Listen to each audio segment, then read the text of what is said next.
An anonymous author once said, sabi niya, pay no attention to toxic words. What people say is often a reflection of themselves, not you.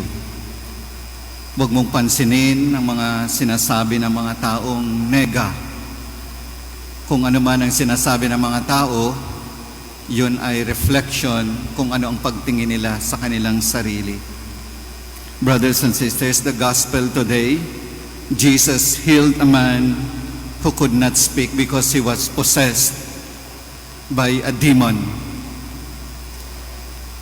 Somebody, isang tao na kung sin, siya ay hindi pinapansin kasi hindi siya nakakapagsalita.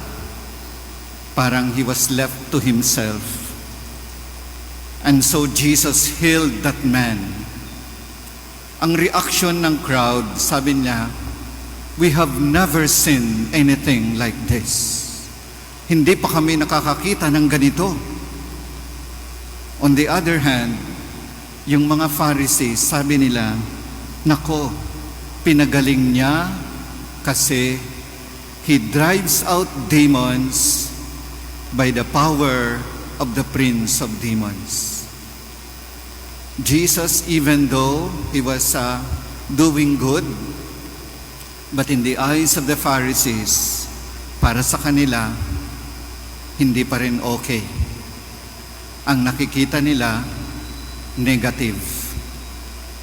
Brothers and sisters, my dear friends, we live in a time where criticism is always quick. Napakadali mag-criticize, napakadali manghusga. Minsan, nangingibabaw pa yung lies, yung mali, kaysa sa katotohanan. At I'm sure marami ang nakaka-experience nito. Maybe in life, in social media, people judge you even without knowing the true story.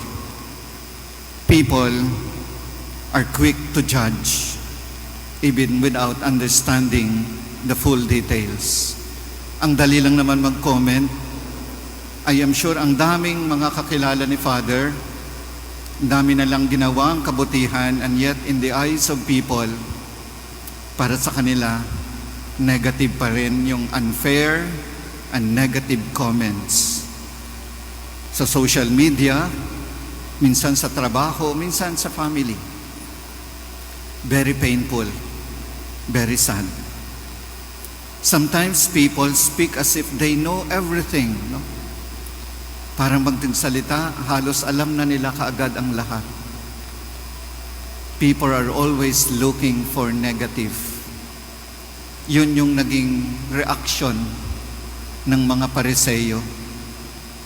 But my brothers and sisters, what shall we do when we face o kasama natin sa trabaho yung mga toxic people? Yung mga ang hirap pakisamahan, yung lagi na lang mali ang hinahanap.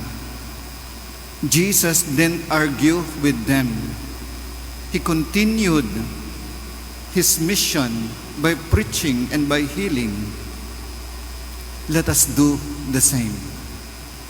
Do not let negativity around you make you bitter.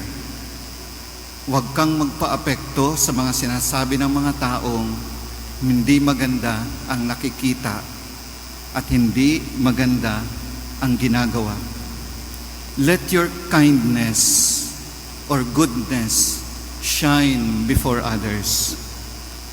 Even when the Pharisees criticized Jesus, his actions spoke louder than their accusations. The best response to negativity, yung pinakamagandang sagot sa mga nega, hindi lang words, hindi lang to answer them, but more kindness and more goodness. Let your life be your quiet answer. Yung buhay mo, yun, sa buhay mo kung anong Sinasabi ni Jesus, be faithful to Jesus and do not let toxic people magbigay ng negative effect on you. Brothers and sisters, as we come to the altar of today, we receive Jesus. Si Jesus who is misunderstood, a Jesus who is falsely accused, a Jesus who was rejected. Pero when we received Him in the Eucharist, we ask for strength. Yung lakas na binibigay sa atin, na katulad din niya, na kahit anong hirap ng kanyang pinagdaanan, no matter how many harsh criticisms he received, yung mga unfair judgments that was done to Him, yun ang hingin natin sa Panginoon. Let us ask the Lord that as we receive Him, then we will have also the strength that we can continue with our life, even those people who always see negative around us ay hindi makakasira sa ating relationship with Jesus. Amen.